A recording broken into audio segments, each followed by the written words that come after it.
মহাভারত। ভয়ে রয়েছে সঞ্জয়, ভীষণ ভয়ে রয়েছে। ওর নিজের বাণের মুখ আমার দিকে করবে না, কারণ ও সম্মানীয় পুরুষ। কিন্তু আমার দুর্যোধনের কি হবে? কোনো কবচ তো অর্জুনের বাণকে আটকাতেই পারবে না।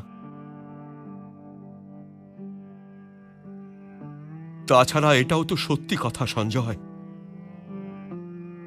যে আমারই রাজসভাতে আমার পুত্র দুর্যোধন আমার কুলবধূ দ্রৌপদীর বস্ত্র হরণের আদেশ দিয়েছিল। আমার পুত্র দুঃশাসন ওর বস্ত্র হরণ করার চেষ্টা করেছিল। আবার এটাও অসত্য নয় সঞ্জয় যে কর্ণ আমার কুলবধূ দ্রৌপদীকে বেশ্যা বলেছিল। আমি ওদের দণ্ড দেওয়া তো দূরের কথা, আমার কান পর্যন্ত বন্ধ করিনি।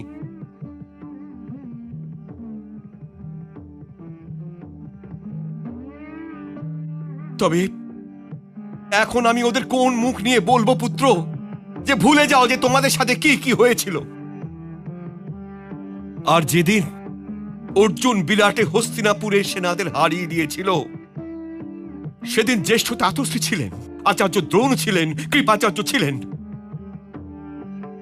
আর সেই দিন আমার এই অন্ধ চোখ দুটো সেই স্বপ্ন দেখা ছেড়ে দিয়েছিল যে আমার পুত্র দুর্যোধন পাণ্ডু পুত্রদের যুদ্ধে হারাতে পারবে। তাহলে সন্ধি ছাড়া আর কি বা বাকি থাকে? কিন্তু দুর্যোধন এটা বুঝতে পারছে না। আর যদিও বোঝবার চেষ্টা করেও, তবে গান্ধার নরেশ আর অঙ্গরাজ কর্ণের মতন ব্যক্তিরা ওকে বুঝতে দেবে না। এই জন্য হে সঞ্জয়, রথ নাও আর উপপ্লব্য যাও, ওখানে গিয়ে যুধিষ্ঠিরকে বোঝাও পাণ্ডবদের মধ্যে শুধু ওই আছে যে নিজের ক্রোধকে জয় করেছে।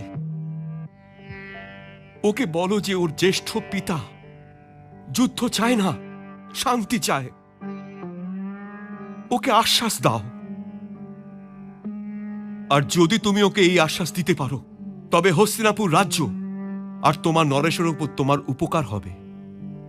যথাজ্ঞা মহারাজ, কিন্তু উপকারের কথা বলবেন না।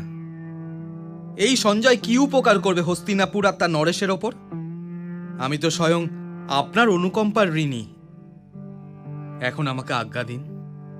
যাও আর সফল হয়ে ফিরে এসো।